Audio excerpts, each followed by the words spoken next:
Hi everybody and welcome back to the channel. Today's subject is nothing to do with advanced rider training or rider training techniques. Indeed, as I ready my motorcycle for its next journey, I'm here to offer you someone else's video. A well-known person who's quite humorous and I'm sure entertaining, and I hope that you'll enjoy his video. So please sit back, relax and watch, and I'll catch you at the end of his video. So here we go. My starting point when it comes to the consideration of any issue relating to free speech is my passionate belief that the second most precious thing in life is the right to express yourself freely. The most precious thing in life, I think, is food in your mouth, and the third most precious is a roof over your head.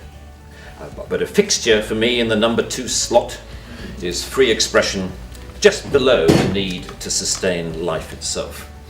That is because I have enjoyed free expression in this country all my professional life and fully expect to continue to do so.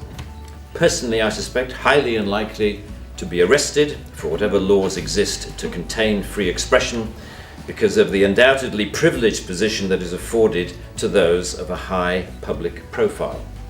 So my concerns are less for myself and more for those more vulnerable because of their lower profile.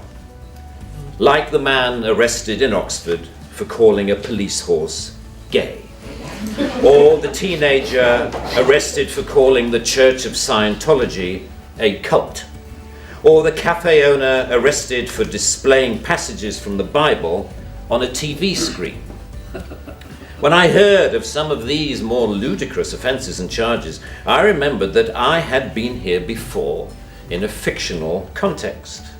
I once did a show called Not the 9 O'Clock News some years ago, and we did a sketch where Griff Rhys-Jones played Constable Savage, a manifestly racist police officer to whom I, as his station commander, is giving a dressing down for arresting a black man on a whole string of ridiculous, trumped up and ludicrous charges. The charges for which Constable Savage arrested Mr. Winston Kadogo of 55 Mercer Road were these: walking on the cracks in the pavement, walking in a loud shirt in a built-up area during the hours of darkness, and one of my favourites, walking around all over the place. He was also arrested for urinating in a public convenience and looking at me in a funny way. Who would have thought that we would end up with a law that would allow life to imitate art so exactly? I read somewhere a defender of the status quo claiming that the fact that the gay horse case was dropped after the arrested man refused to pay the fine, and that the Scientology case was also dropped at some point during the court process, was proof that the law was working well, ignoring the fact that the only reason these cases were dropped was because of the publicity that they had attracted.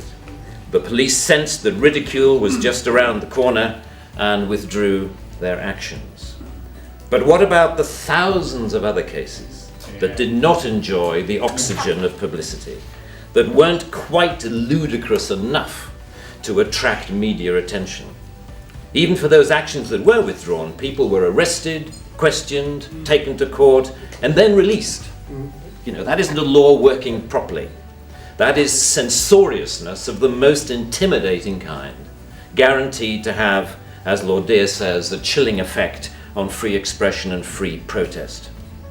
Parliament's Joint Committee on Human Rights summarised, as you may know, this whole issue very well by saying, while arresting a protester for using threatening or abusive speech may, depending on the circumstances, be a proportionate response, we do not think that language or behaviour that is merely insulting should ever be criminalised in this way.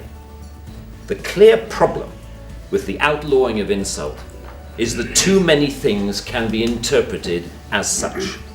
Criticism is easily construed as insult by certain parties. Ridicule easily construed as insult. Sarcasm, unfavourable comparison, merely stating an alternative point of view to the orthodoxy can be interpreted as insult. And because so many things can be interpreted as insult, it is hardly surprising that so many things have been, as the examples I talked about earlier show. Although the law under discussion has been on the statute book for over 25 years, it is indicative of a culture that has taken hold of the programs of successive governments, that with the reasonable and well-intentioned ambition to contain obnoxious elements in society, has created a society of an extraordinarily authoritarian and controlling nature.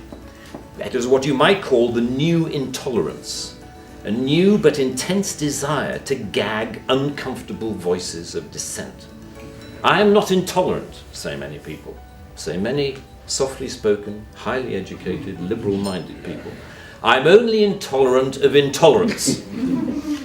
And people tend to nod sagely and say, oh yes, wise words, wise words. And yet if you think about this supposedly inarguable statement for longer than 5 seconds, you realize that all it is advocating is the replacement of one kind of intolerance with another, which to me doesn't represent any kind of progress at all. Underlying prejudices, injustices, or resentments are not addressed by arresting people. They are addressed by the issues being aired, argued, and dealt with, preferably outside the legal process. For me, the best way to increase society's resistance to insulting or offensive speech is to allow a lot more of it. As with childhood diseases, you can better resist those germs to which you have been exposed. We need to build our immunity to taking offense so that we can deal with the issues that perfectly justified criticism can raise. Our priority should be to deal with the message, not the messenger. As President Obama said in an address to the United Nations only a month or so ago, laudable efforts to restrict speech can become a tool to silence critics or oppress minorities. The strongest weapon against hateful speech is not repression, it is more speech. And that's the essence of my thesis, more speech. If we want a robust society, we need more robust dialogue, and that must include the right to insult or to offend. And even if, as Lord Dear says, the freedom to be inoffensive is no freedom at all.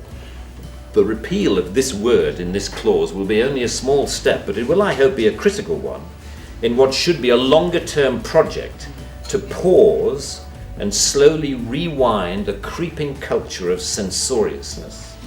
It is a small skirmish in the battle, in my opinion, to deal with what Sir Salman Rushdie refers to as the outrage industry. Self-appointed arbiters of the public good, encouraging media-stoked outrage to which the police feel under terrible pressure to react. A newspaper rings up Scotland Yard. Someone has said something slightly insulting on Twitter about someone who we think a national treasure. What are you going to do about it? And the police panic and they scrabble around and then grasp the most inappropriate lifeline of all, Section 5 of the Public Order Act, that thing where you can arrest anybody for saying anything that might be construed by anyone else as insulting. They don't seem to need a real victim. They need only to make the judgment that somebody could have been offended if they had heard or read what has been said. The most ludicrous degree of latitude. The storms that surround Twitter and Facebook comment have raised some fascinating issues about free speech, which we haven't really yet come to terms with. Firstly, that we all have to take responsibility for what we say, which is quite a good lesson to learn. But secondly, we've learned how appallingly prickly and intolerant society has become of even the mildest adverse comment. The law should not be aiding and abetting this new intolerance. Free speech can only suffer if the law prevents us from dealing with its consequences.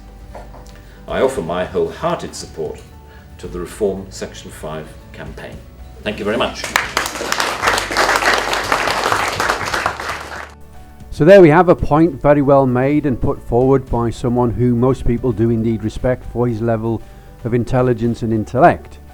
And is it not right in what he says that here in our country we have a lawful right to a freedom of expression, which includes, in brackets, freedom of speech. So why is it so many of us do feel offended by the things that other people have opinions on and feel the need to say, as I have in many of my videos? My videos have been put together very time consumingly in a bid to improve things, not to pull things down. But in some cases it's been received the wrong way by certain people. So I would ask those certain people to think again about how they feel about the things I've said, and think about this video that you've just watched. And after a while, then maybe you can see the sense in what I'm trying to achieve. And as always I've said, I am in essence in support of what the IM are trying to achieve. I just don't agree with how they go about it, and I don't agree with the mannerisms and attitudes of certain internal people within their hierarchical structure. But that's just my freedom of expression, my freedom of speech. Thank you for watching. Remember, always ride safe, think safe, and I hope to see you on the next bend.